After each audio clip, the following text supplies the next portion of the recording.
Good morning, everyone. It's my pleasure to have you here today for our fourth annual practice forum, working together to build the financial case for return on sustainability investment. My name is Eliza Heeks, and I'm the Associate Director here at the NYU Stern Center for Sustainable Business. First, I'd like to thank our sponsors, Glenmead, Invest Industrial, Contest, and our media partner, Harvard Business Review, for their support of this event and bringing their thought leadership to the stage today. Please note that today's events are considered on the record and will be recorded, and media is in attendance.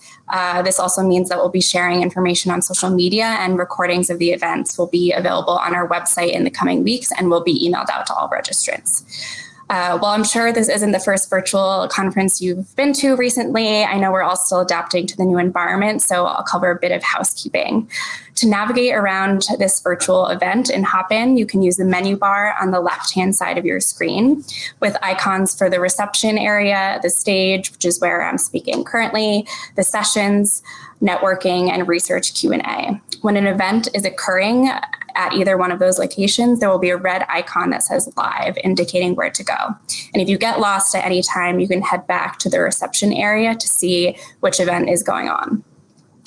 We're so delighted to have over 1,000 of you registered for this event today. And to meet your fellow attendees, feel free to view the list on the right-hand side of your screen in the People tab and select others to directly message, or you can choose to join the networking sessions on the left-hand side of your screen during the scheduled networking times throughout the event. All this information, along with important hop-in guides for attendees, will be pinned in the event chat throughout these 2 days. And if you need additional support, our team is available at all times, and you can reach out to us at sustainablebusiness@stern.nyu.edu. So I'm delighted to kick off our event this morning with opening remarks from the Dean and Edward I. Altman Professor of Credit and Debit Markets at NYU Stern, Raghib Sundaram, followed by Clinical Professor of Business and Society and Director of the NYU Stern Center for Sustainable Business, Tensie Whelan. So with that, it's my pleasure to bring Raghib on the stage. Thank you, Eliza. Good morning, everybody. Welcome to NYU, at least a virtual NYU for this point. My name is Raghib Sundaram, and as Eliza said, I'm the Dean of the Stern School of Business. Welcome again to today's event hosted by the NYU Center for Sustainable Business and generously sponsored by Glenmead, by Invest Industrial, by Contest, and the Harvard Business Review. The importance of the topic of sustainability to Stern, to business, to society has never been greater than it is today, and I'm particularly pleased to help open this event today.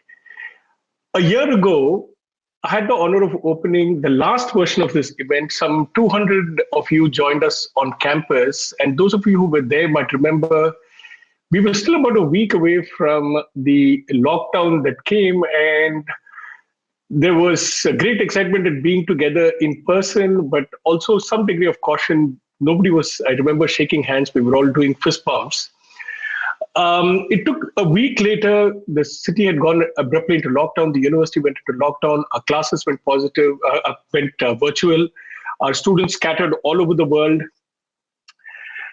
What was most, I think, the most important learning that came out of this was the incredible resilience shown by our community, not just in keeping our students engaged, our classes going, but the continued thought leadership that the school continued to provide engagement with industry and with leaders outside Stern.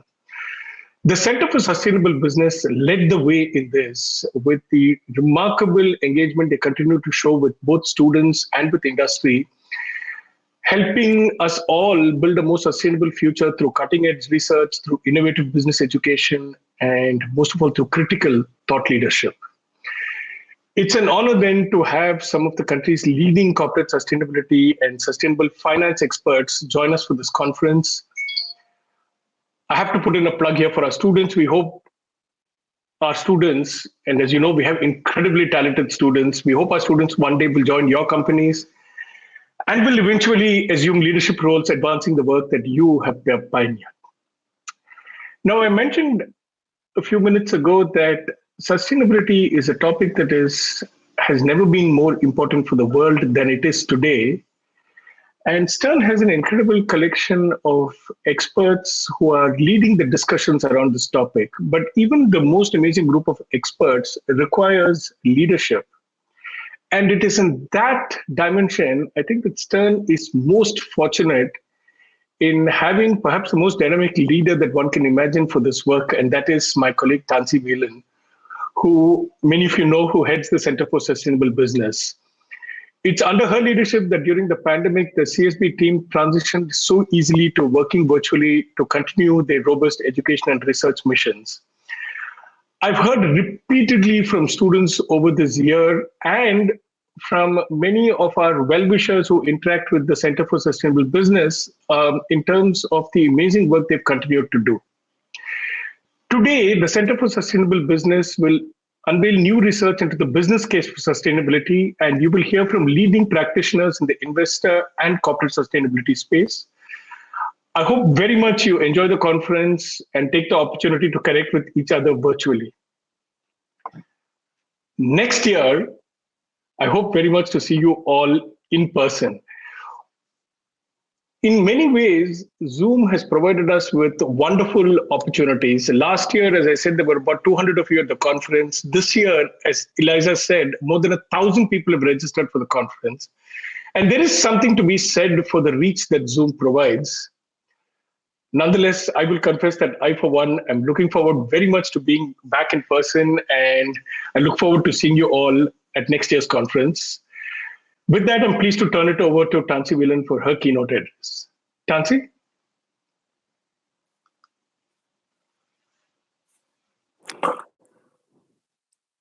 Thank you so much. Thank you so much, Dean Sundaran. It's been a pleasure to work with you over this past year, and I really appreciate, as does our team, as does everybody here, the leadership that you've provided, championship you've provided around sustainability. And really the opportunities that you've helped create for students and for corporate and practitioners and investors, and also the leadership that you and NYU has demonstrated through this very difficult year for everybody. NYU really stands out, I think, for the way in which we've handled the pandemic. So again, thank you so much for your well wishes and for your leadership. So I also want to thank, as the Dean did, our sponsors, Invest Industrial, Glenmead, and Contest. And I want to thank Eliza Heeks, Alyssa DeFalco, and Maggie Peruta for their work putting this event together. It actually is a lot more work to put together a virtual event than an in-person event. So I want to thank them. And I want to thank all of you for taking the time to participate. And I want to thank our speakers and moderators for their participation and also leadership in their industries. So now I'm going to share my screen, I hope, and go talk a bit about what we're doing at the Stern Center for Sustainable Business. So for those of you who don't know us, the Center for Sustainable Business's mission is to help current and future business leaders embed sustainability core to business strategy and drive better financial performance, more competitive advantage, and also benefit to society. We do this through education, through research, through thought leadership. On the education side, at the undergraduate level, we've developed a sustainable business concentration, boot camps, career panels, recruiting events. At the graduate level, we have a specialization, summer fellowships, case competitions, and student consulting projects. And for professionals, we have certificates in corporate sustainability, sustainable finance, and tailored executive education courses. And I hope you keep, as Dean Sundaran said, keep our students in mind for internships, fellowships, consulting projects, and so on. So to talk a bit about our research over the last year. So our aim at the Center for Sustainable Business is to develop research that provides practical guidance in embedding sustainability and creating financial value for stakeholders. And when we look over the past year, we've been looking at these series of questions. First, looking at boards of directors. Are they fit for the task of embedding sustainability in their corporate strategy? Consumers, are they interested in buying, and are they buying sustainable products? employees? Do we find that employees that invest in quality jobs actually create more value for shareholders? How are different sustainability strategies creating monetary value for companies? How are ESG strategies creating value for investors? And how might we scale up investment in the UN Sustainable Development Goals at a place-based level? So starting off with the boards. So I was very curious and fortunately funded by Ford Foundation, very curious to look at the Fortune 100 board membership to determine what kind of ESG credentials they had. So we looked at 1,188 Fortune 100 board directors and found, and this sounds like decent news, that 29% of them had relevant ESG credentials. However, most of those were in the social side, 21%, and we saw that for environment and governance, only 6% had relevant credentials. When you look more closely, even on the social side, you see some big gaps in terms of the material ESG issues that are affecting corporate strategy today. So the biggest number of board members had experience or credentials in workplace diversity, which is good news, about 5%. This meant things like, for example, serving on the board of Catalyst, which works to get women into senior leadership positions. We also saw a significant number of board members with healthcare experience, which also is relevant to all businesses. However, generally, those board members were sitting on healthcare boards, not on other boards. And we saw sort of real lack of board member credentials around workers, around worker voice, around human rights in the supply chain, around public workplace safety, et cetera. So while there was some good news here, definitely more to be done. And when we look at the environmental side, we can see that there are some board members with experience in energy, and as you might expect, most of those were on energy company boards. Some board members with experience in conservation, mostly through sitting on boards like the Nature Conservancy. But very importantly, if you look at two of the issues that are relevant for most industries today, climate and water, you see that there were just 3 of 1,188 board members who had expertise or background in climate and 2 in water. And then on the governance side, obviously on governance, there's a requirement in the US, for example, around people with audit experience. But we were looking beyond that, around more accounting oversight, regulatory background experience. Saw about 2.6% or 3 at 31 board members had that kind of experience. But when you look at things like cyber security, which is a critical issue for boards today, only 8 board members with background in that, on ethics, corruption, 4 board members, et cetera. So a real lack of diversity of ESG experience on these boards. When we looked at it by sector, we found that there was pretty high ESG representation in certain sectors like healthcare, utilities, consumer staples, and telecommunication services. Like as I mentioned, in healthcare, you'll see a number of people with health backgrounds. The lowest ESG representation we found was in industrials, consumer discretionary retailing, and media. And you look at things like in transportation, climate change is a huge issue, both in terms of impact on transportation and impact that transportation has. Nobody with any experience in that. Consumer discretionary retailing, a really important issue there is around employee retention, diversity, et cetera. Very little experience there. And media, another key issue would be data privacy, cybersecurity issues, and again, very little experience there. So just to give you a sense of the different sectors. So why does this matter? Why do these lack of ESG credentials matter? Actually, because, you can buy experience and have people advise you. And so when we look at this, we say, well, it's because if you don't know the right questions to ask as directors, you increase risk for the company. It closes your field of vision. And so just as examples, we looked at a number of specific companies, looked at a property and casualty insurance company, huge impact on that company around climate change, no board members with climate credentials, a do-it-yourself company, material ESG issues, which include sustainable sourcing, packaging, diversity and equity for frontline workers.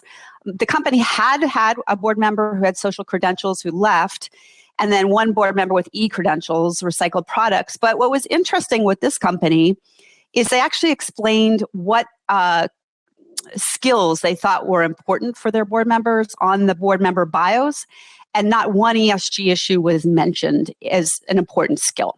And that's something that we see continually is even if a board member has a credential in ESG, generally it's not listed as something that's important in terms of the filings of the company. And final example, a pharmaceutical company which has been successfully sued is contributing to the opioid crisis, has material environmental issues such as energy, materials, and water, social issues such as access to medicine, ethical clinical trials, and governance, misleading advertising, doctor incentives to sell opioids, et cetera. No board members with relevant ESG credentials. So how do we think about this research? We need more, as we look at diversity on boards, we need more diversity and background around ESG. We also, though, can't expect every board member to have ESG experience. So we need more training, more support for board members so they know the right questions to ask. So moving on to the consumer, we talked about different stakeholders here. Now we're going to talk about consumers. So we have, under the leadership of Randy Kronthal-Sacco on our team and with partnership with IRI, which is a company that collects all of our barcode data at retail for consumer packaged goods and with funding from Inherent Group, we have been looking at consumer purchasing of sustainability marketed products. I'm going to show you the data from 2019 as a teaser, just a couple of slides for those of you who have not seen it before. You will have the opportunity to talk with Randy and Larry Levin at IRI in our research Q&A later, but also Randy will be unveiling tomorrow the 2020 results with discussants from BBMG and Walmart. So again, a little teaser for that work. So what we found looking at 5 years of data, looking at 36 of 40 CPG categories, consumer packaged good categories, and 73,000 SKUs or products, that in 2019, they represented 16% of the market, and that there was, however, that they represented 55% of the market growth from 2015 to 2019. And we'll see that we have good news, as you'll hear from Randy, about 2020. We also found when we looked across the different categories that range anywhere from cookies to deodorant to soup, that there is significant growth on the purple bars show the sustainably marketed products versus the blue, which shows the conventionally marketed products. And we can see that the sustainably marketed products are outperforming in virtually every category against the traditional products. And that's alongside of a significant premium being charged. So we looked at the premium, which totals about 40% on average. And when you look at the continuum of 36 categories, some are offering sustainably marketed products at a discount, some are offering them at 150% markup, but most are offering them at around this 35 to 40% premium, which is a significant premium to a company that 55% growth. And final slide I'll show on this, and again, there's lots more available online, but also the updates will be coming tomorrow. We looked at a variety of different demographics, including age demographics, where these, when you look here, you see the green is when a particular demographic over-indexes on a product. So let's say yogurt, for example, has 70% of all yogurt is sustainably marketed. So that means that if you over-index, you're buying more than 70% of your yogurt as sustainable. And yellow is you index to the average, in that case 70%, and red is you under-index. So if you look at this, you see that millennials over-index in a number of categories and really present the greatest opportunity for companies moving forward. However, Generation X and Boomers are currently representing 65% of the sales, as they have the biggest buying power, and also, as you can see, do have interest in sustainably marketed products. So again, hope you'll join the research Q&A later and the 2020 results tomorrow. So turning now to our work on return for sustainability investment, understanding the business case for sustainability. I want to thank our researchers, Sophie Rifkin, Elise Douglas, Ritu Raman, and Divya Chandra for their leadership and work on this, and our funders, HSBC Foundation and Invest Industrial Foundation. We have many partners, which you'll see on the next slide. So for those of you who are not familiar with ROSI, the Return on Sustainability Investment framework, we have found that when a company embeds sustainability in its strategy and its practice, it drives 9 different what we call mediating factors: improved customer loyalty, improved employee relations, more innovation, more media coverage, operational efficiency, improved risk management, better sales and marketing, and better supplier relations and stakeholder engagement, which then in turn leads to better financial performance and better performance for society.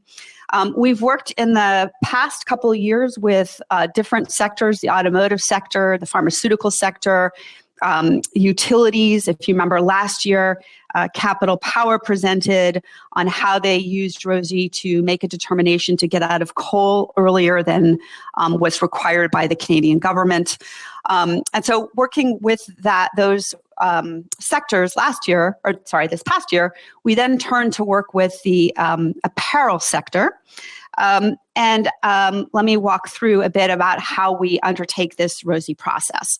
So first, we identify what are the material ESG issues and strategies for the sector using frameworks such as Sustainability Accounting Standards Board, NGRI, or TCFD. And then we look at, and this is the most important part, what practices have been put in place to implement those strategies. And it's at that practice level that we can then define the economic benefits that could ensue from that using the ROSI framework of, for example, improved risk management or more innovation. And then we can quantify and monetize those benefits, intangibles as well as tangibles.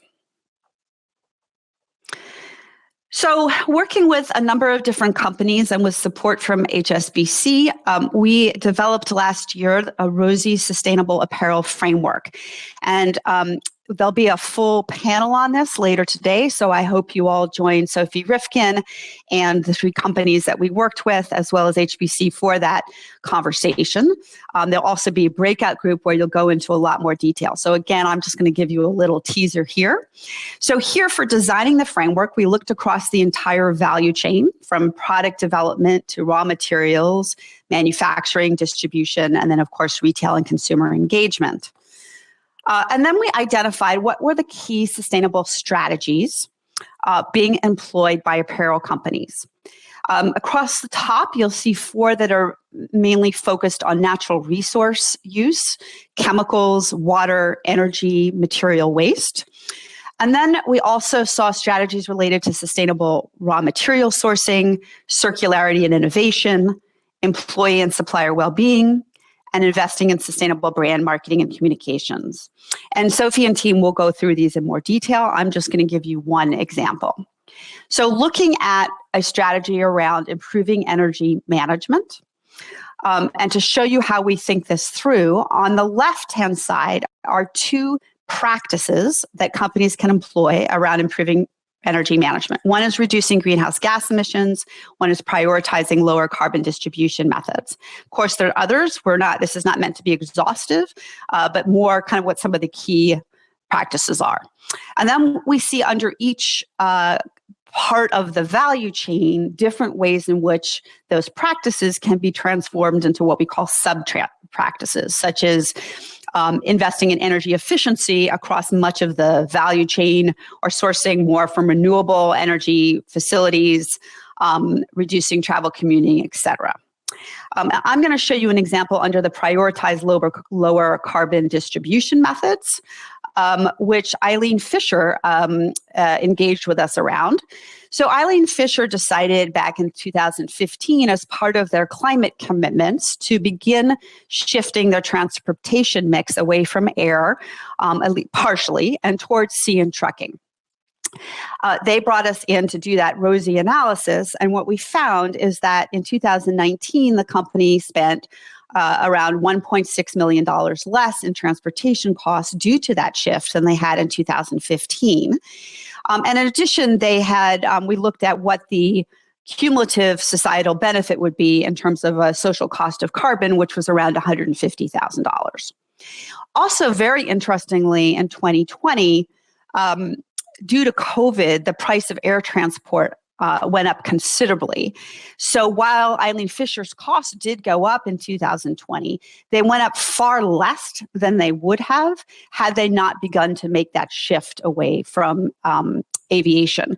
So an interesting sort of look at, as you do this, do you begin to manage for volatility around conventional energy sources, as an example? This year in 2020, and also we began this work in 2020, but also this year in 2021, we're really focusing in on the agricultural sector and value chains. We're interested in, for example, the business case for regenerative agriculture. As we see more and more companies and farmers begin to look at regenerative agriculture as an opportunity for both reducing environmental impacts of agriculture, but actually also creating positive externalities such as carbon storage. In working with one company, we looked at and have been engaging with their farmers to understand the financial benefits of regenerative agriculture for those farmers. And what we found is that their focus on soil health practices, cover crops, and no-tillage helped improve profitability and can also help mitigate against climate change. So looking to the right part of this, I'm just going to walk this through to explain it to you. So first column on the left, $50, was a reduction in costs due to less machinery, fuel, and labor costs. Per acre. Then we found that through improved resiliency to external extreme weather events, you could count on an increase of between $17 and $18 per acre. Through being able, because you're more resilient, you're able to determine your timing for pricing, which typically enabled you to bring in between $2 and $4 more per acre. In addition, at the state level and also at the federal level, there are incentives, financial incentives for farmers for soil health practices ranging between $4 and $22 per acre. So all of those are benefits that farmers can access now. In addition, we looked at two emerging potential sources of income for farmers, some of which some farmers are collecting. Carbon capture, currently ranging between $9 and $13 an acre. And then nitrogen and phosphorus fertilizer reductions around $30 an acre, for a total, when you pull them all together, of $120 benefit to farmers per acre.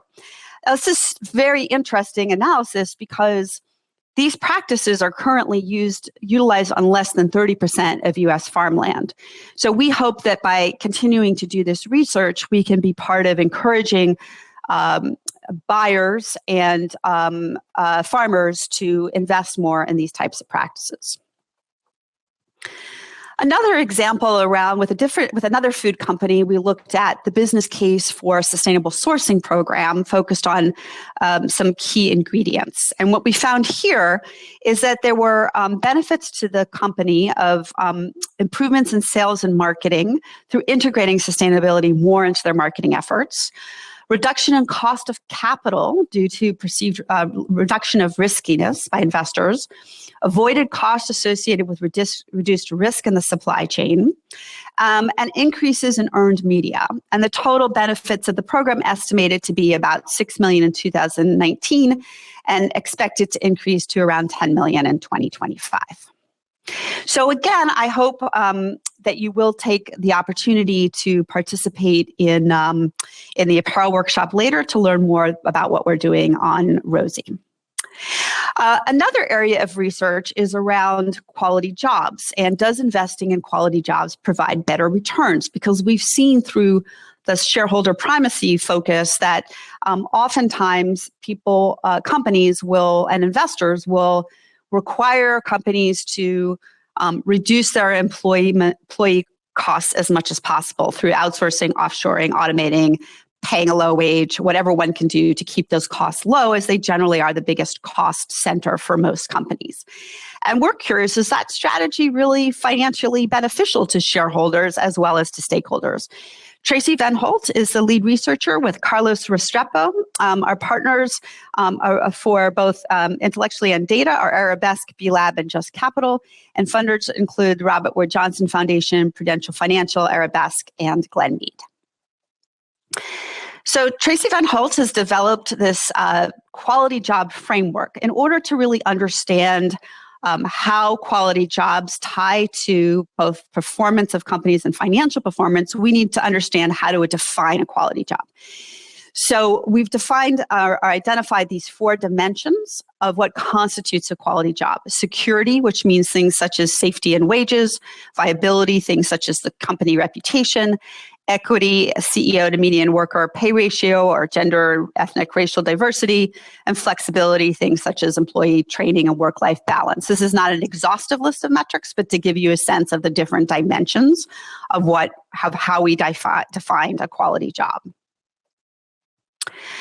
And here we've worked with Just Capital data, with Russell 1000 company data that they collect, to then assign the scores across these 4 dimensions, and to understand how companies from different sectors, group into different categories. We found 5 categories. Excuse me.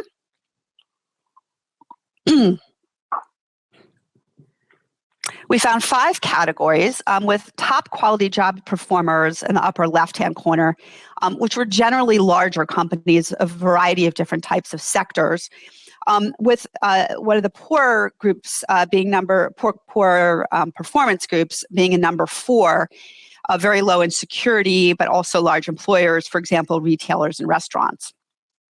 So we thought we'd just pull out 2 companies to give you an example of what this looks like.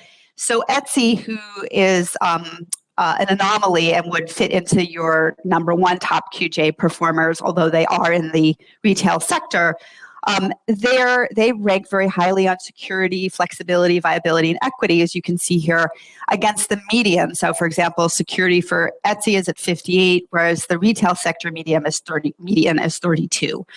So you can see that type of ranking across the different dimensions.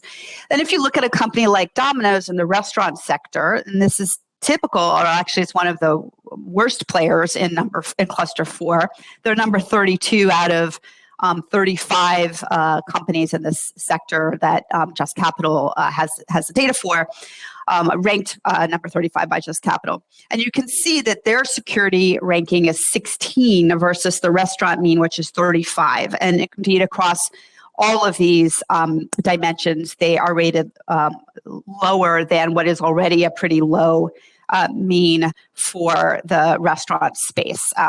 So again, to give you a sense of how this tool can be used to go deep with a specific company. But then we also looked at this across the different industries to understand what kinds of strategies did they employ here across these different dimensions. And you can see that certain sectors, not really a surprise in terms of software, utilities, internet, pharmaceuticals, et cetera, perform better than those we see like restaurants and leisure, retail, media, transportation, et cetera. But what's also interesting is you can see that the emphasis they put on different dimensions of jobs, of quality jobs, also varies, which is an interesting sort of finding, again, using Just Capital data. And from that, we looked to understand how are companies distributed across these different dimensions. So if you look at the total SVEF scores, you can see that most cluster in the 50 to 55% range, which, by the way, as an aside, although it's very, very difficult in these scoring to get 100%, to me, that demonstrates overall that we have a real weakness around needing to invest more in quality jobs because we should have far more people above the sort of 50 to 55%. But when you look at the breakdown by the 4 dimensions, that's when the really interesting interesting data emerges. So you can see on security scores, we have a long tail on those who are underperforming and a very short tail on those who are outperforming. You see under viability, it's sort of more, it's clustered around the middle. But on flexible and equity, clustered around the middle, but with a little more on the right-hand side tail of the positive performance. But what you see is interesting to us on flexibility is that there's so many companies that are clearly investing in flexibility as an important part of their quality job strategy. And where that might be coming from is that companies are trying to avoid investing in security and substituting flexibility for those investments. Finally, using Arabesque data, working with them, we constructed regression models that analyze the financial performance of these quality job. We analyzed their quality job performance and then their financial performance. And with Arabesque, we were able to look over a period of time. And we found that higher SVEF scores are positively associated with profitability, with long-term credit rating, with product quality and customer satisfaction, and negatively associated with measures of company risk. In other words, they're less risky, but not correlated with employee productivity, such as sales per employee, which was interesting. But overall, data that's demonstrating that those high performers on quality jobs are also high performers financially. Then working with B-Lab data, we looked at, how does this manifest in purpose-driven small and medium U.S. companies? And we found here that companies with higher SVEF scores tend to have higher job growth rates and lower job attrition rates. They also tend to have higher employee satisfaction and engagement measures. And finally, companies with higher percentage of employee ownership tend to have higher scores in security and flexibility dimensions of the SVEF framework.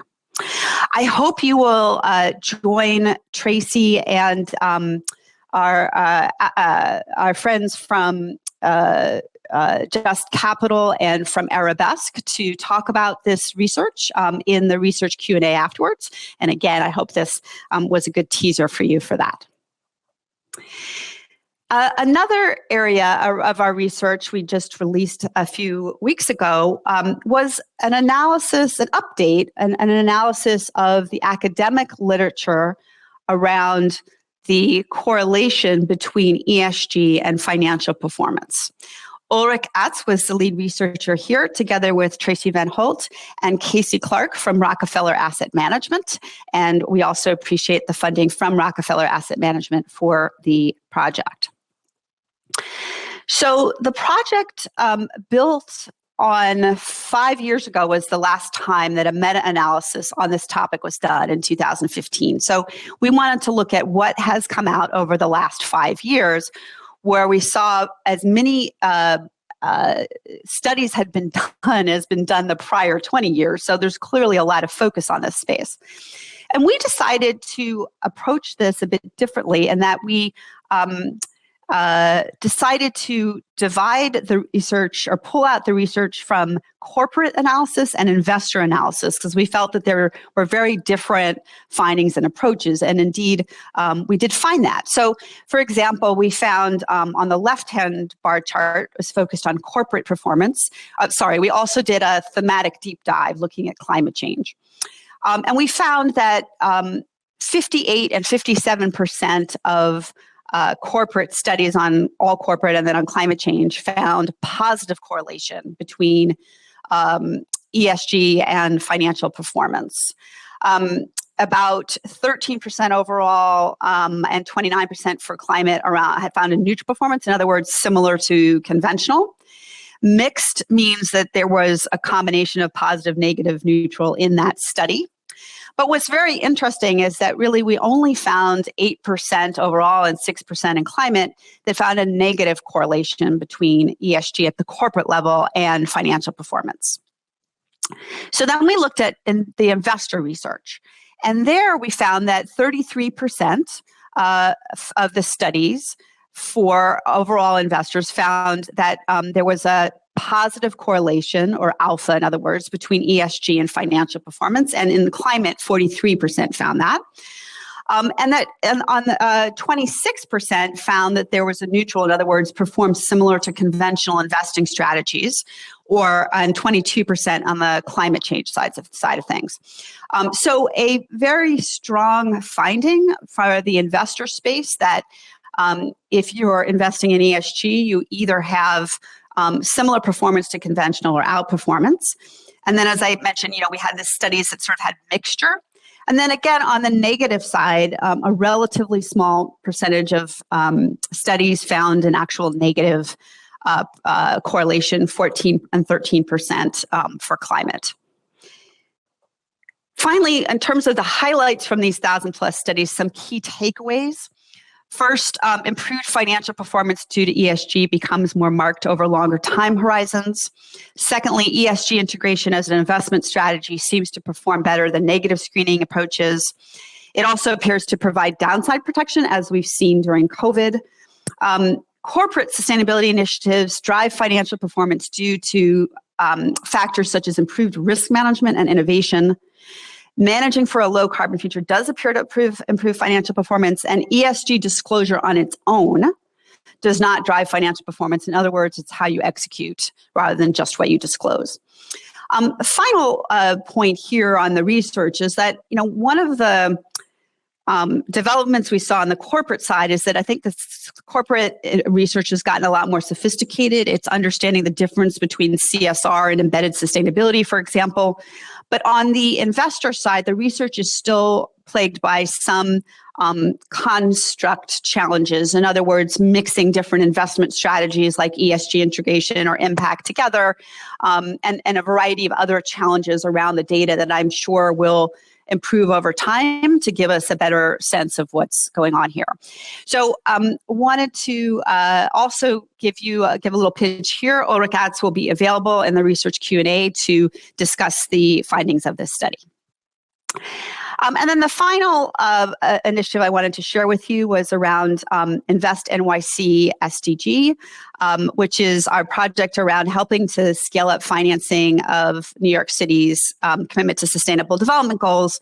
But this is also a project where our learnings will be shared globally with partnership through the United Nations with other cities around the world. And our partners include the New York City Office of the Mayor, New York City Economic Development Corporation, the UN, and we appreciate the funding from Goldman Sachs, PepsiCo, New York Community Trust, Sims Recycling, and Con Edison. So in looking at this initiative, we spent time, first of all, sort of looking at the SDGs and the city's sustainable development plan, bucketed the SDGs into some key areas for cities globally, as well as New York City, the built environment, waste, renewable energy, food and health, climate resiliency, and sustainable mobility. And then we looked at what were to be some criteria for choosing projects that we could have public-private partnership around to develop to really move the needle on sustainability in New York City. So here we looked at projects that we could find in the nexus between areas where the corporate sector and the financial sector had realistic business incentives for participation, where the community and NGOs were supportive, and where it aligned with government public policy. So here's a list of some of the projects we're working on together with key players in the city, key investors, and key corporate partners. I'm going to talk about one in a little more detail around sustainable mobility, but you can see they run the gamut. For example, New York City has one of the most forward-thinking climate bills regulations in the country, the Climate Mobilization Act, which is going to require financing for energy efficiency retrofits, yet there's some challenges with the current type of financing. So we're working on that. It will also require people who are trained in how to do that work. And it also will require, for example, investments in areas like New York housing authority capital repairs. We're looking at food and how we can create urban opportunities on places, urban agriculture opportunities on places like Rikers Island, as well as how do we accelerate organic waste processing through anaerobic digestion. We're looking at things like concrete, which most of the city's covered with it. It's a major source of carbon emissions, and there are options now like ground glass pozzolan, and how might we create a manufacturing site to bring that type of low carbon concrete to New York. And then other renewable energy projects. So just to give you an example of one initiative, the Equitable Commute Project, here we're looking to help support transportation justice in New York City by expanding micromobility use as a sustainable commuting option, and putting 10,000 e-bikes, bikes, and e-scooters into the hands of lower income essential workers, and giving them subsidies, as well as create lending opportunities for people who don't have credit histories. So I do urge you, Mariana Koval will be available along with New York City's Office of Sustainability to talk about the project more, the whole initiative, not just this project. And I hope you will consider joining her in that session. We have here the sort of summary of how you go to this next session. You can navigate in your site to the Research Q&A tab on the left hand of your screen. The conversations will start at 9:50 and go to around 10:20. Again, we have Ulrich Atz leading a discussion around this ESG and financial performance work around investors. Investing in the UN SDGs in New York City with Mariana Koval and Tasfia Nayem.